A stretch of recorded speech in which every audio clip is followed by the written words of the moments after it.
How is it going, everybody? My name is DeMarco, and today I have the luxury, nay, the honor of talking about Skyblivion and the newest development update diary that just came out, and holy hell, it looks amazing! It's one of my favorite games of all time, and to see it being handled with this level of care and appreciation and love, and it's not just carrying over the old assets and porting them into the new Skyrim engine. They are recreating all of them from scratch, and then on top of that, they're improving so much about the game and building upon what probably wasn't possible with the size of the team way back when, with more lore-friendly cities and more lore-friendly locations and expanding on the greatness that Oblivion was. And I'm so excited to get to have people be able to appreciate this game as much as I did. And we'll talk more about my personal experience and what this game means to me and some other things as we go. But first thing is first, credit where credit's due.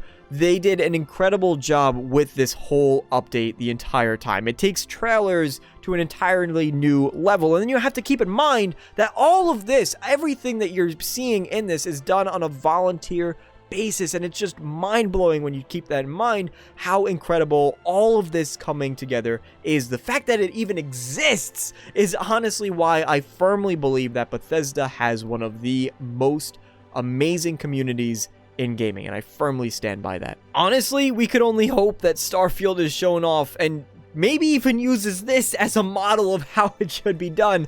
I think it's exactly what fans would be looking for, but right now, Skyblivion time. When I first watched it, what was immediately apparent was Ryan Cooper, who does the narration throughout the video, and it's not just narrating he does, it's a performance. I mean, some incredible talent as he drives the experience through, getting a sense of emotion and nostalgia and capturing this epic scale that is, one, the amount that they're conquering with this mod, which is free, and two, with sitting within the theme of Oblivion. Then you also have editing that was done by Sergeant Gim Linho, I'm sorry if I got that wrong, and Heavy Burn, who worked on the editing for this video. I have no idea how they did 80% of what was achieved in this, so please feel free to make some tutorial series on YouTube on how you guys do some of this stuff, because god damn, it's amazing. And then of course on top of that, one thing that's easy to miss that sinks into the background a little bit, and it's done to perfect effect, exactly how it needs to be, is the music, how the composers are able to capture this beautiful sense of nostalgia, of recreating the original Oblivion score, but also updating it, making it feel fresh and new, and it fits the tone of every single aspect of this developer diary perfectly. And it was done with Marcus, Frederick, and Marius. I'll have their full names and all of the credits that I can provide down in the description below. And you can actually listen to some of the Skyblivion soundtrack on YouTube. There's a playlist that I'll also have linked below. I listen to it all the time when I'm reading, when I'm relaxing, studying, writing this script. I was listening to it the whole time, so just go give it a look. Enough flattery. Don't want to make things weird unless I already have, in which case, well, sorry, too late. But let's get into some of the actual details that we learned. The first star of the trailer, and I do want to point out, this is something that Maddie mentioned in his coverage of the developer diary, but there's a lot of lore here, which isn't going to be interesting to everybody, but I think most people will be fascinated by the level of detail that Oblivion actually accomplished, surpassing that of Skyrim in many ways, and they showcase this perfectly in the beginning by taking a look at the goblins. We're able to capture why some of these little details makes Oblivion one of the best Elder Scrolls games that they've ever made. I know there's some Morrowind fans out there who'll probably disagree, but one of the best.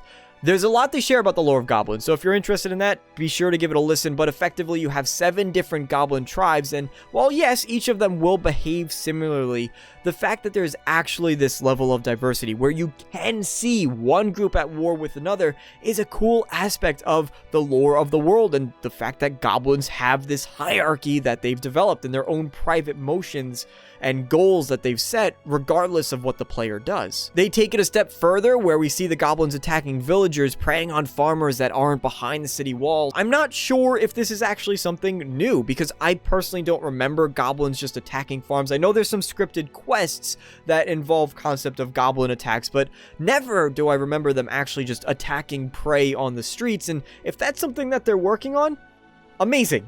Inevitably, when we get into some of these subjects about how this version, this remaster, is improved from the original game, it's going to spark conversations about how, well, modders can do it better than Bethesda ever could, and they fix all of Bethesda's games, and so on and so forth. And genuinely, I think that's a toxic mentality.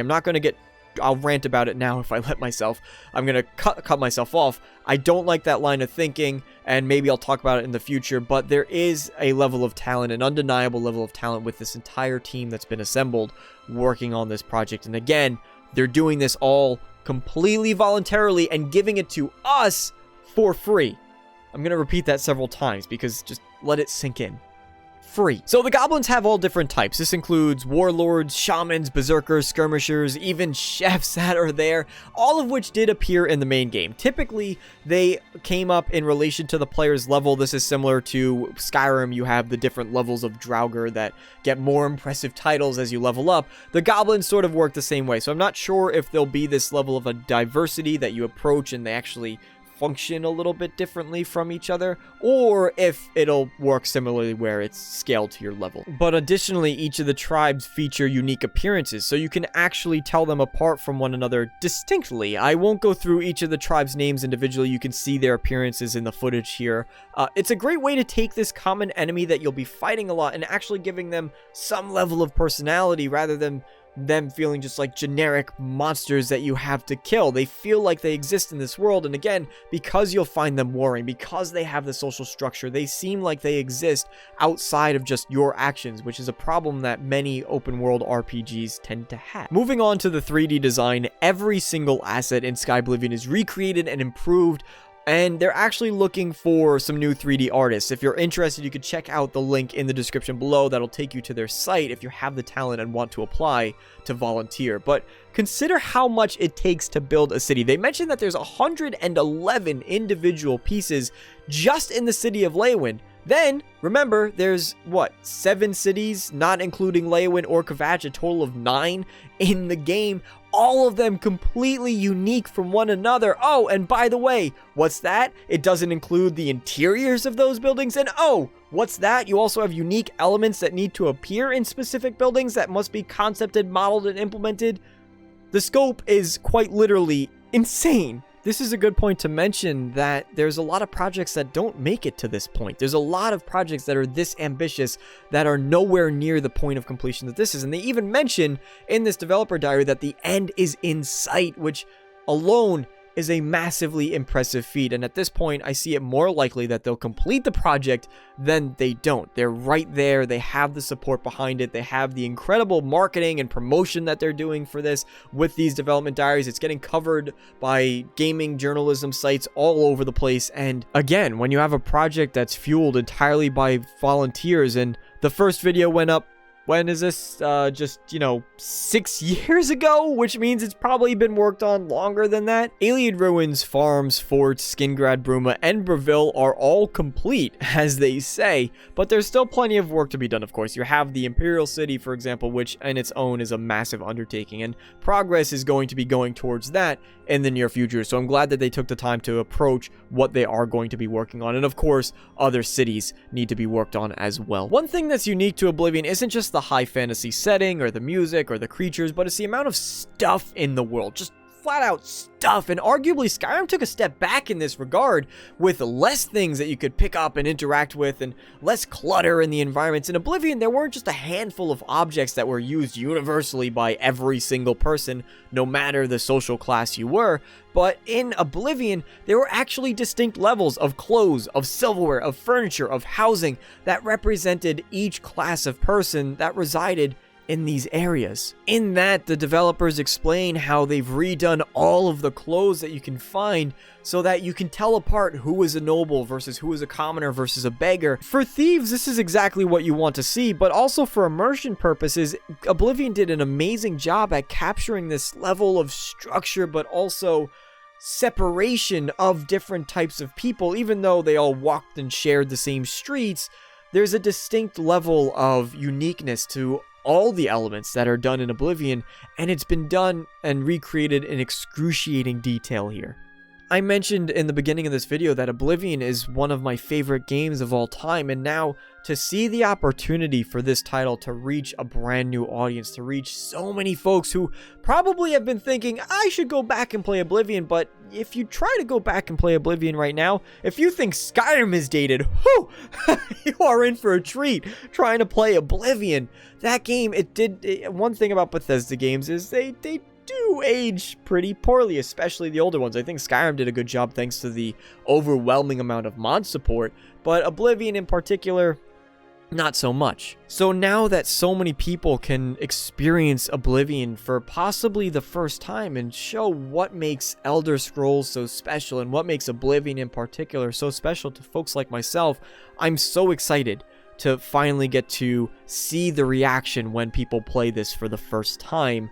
And it's great to get to watch it come to fruition. This game, to me, is honestly a small piece of history. You know, I fell in love with Bethesda games. I have a channel around Bethesda. It's what got me playing D&D. I was playing D&D before I knew it based around Oblivion, and now I'm playing it for real. I'm even running my own game. Like, it's such an integral part and has had such a compounding effect that seeing people who arguably love the game more than I do working on this, making this piece of history, it's the greatest thing I could have possibly asked for. Now on to Deadric Artifacts, which also, I guess unsurprisingly at this point, are completely overhauled from their original forms to be made more interesting, and even offer new effects, I think, that have never been seen before. For example, Umbra glowing as it consumes souls and whispering to you to wield it in its name, or Volendrung, this dwarven great hammer which quakes the ground beneath it during a slam attack.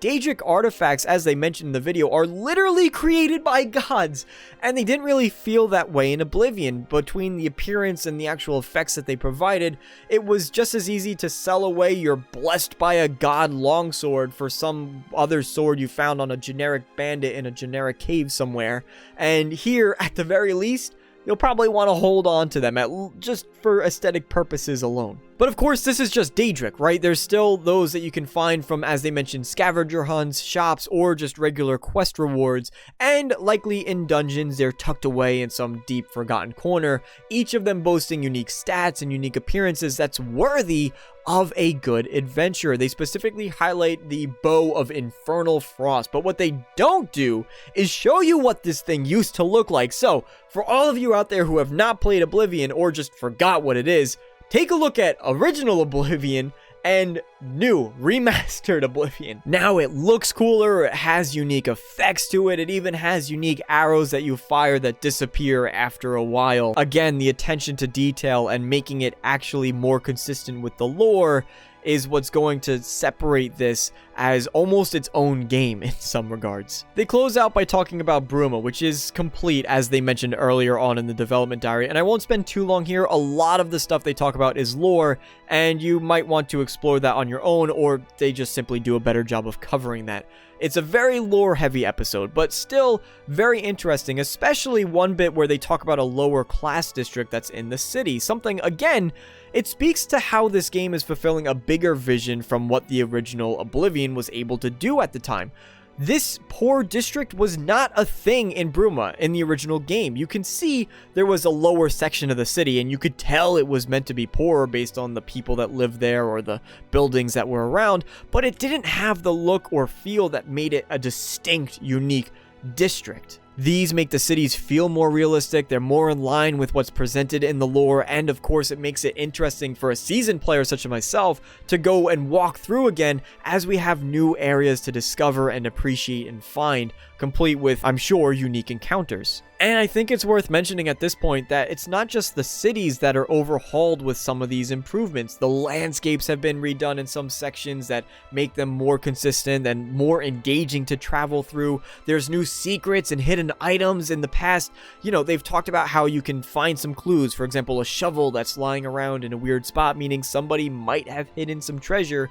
Those sorts of things to make a more interesting world and more interesting things within it, even small details. At the end, they do ask what you guys want to see from the next development diary. So if you haven't, again, linked in the description below, check it out, and you can leave your feedback on what you're hoping to get in the next update. For me, I would say I would love an in-depth look at the guilds. The Imperial City as well, but something tells me they probably want to just hold that off till the end, and rightfully so. I think that's the right way to do it. But I would really appreciate an in-depth look. Even I know about the guilds, played the game, but it would still be cool to see how they approached designing the spaces and designing the rooms and remodeling some aspects of it, maybe even changing some things I wouldn't think about. Let me know your thoughts on what was shown so far, and let me know if you've ever played Oblivion before. Would this be your first time? What gets you excited about this? What are you nervous about? What would you like to see out of this? And so on and so forth. Just any thoughts you have about the project. Thank you guys for watching, and I hope to see you all next time. So long, everybody.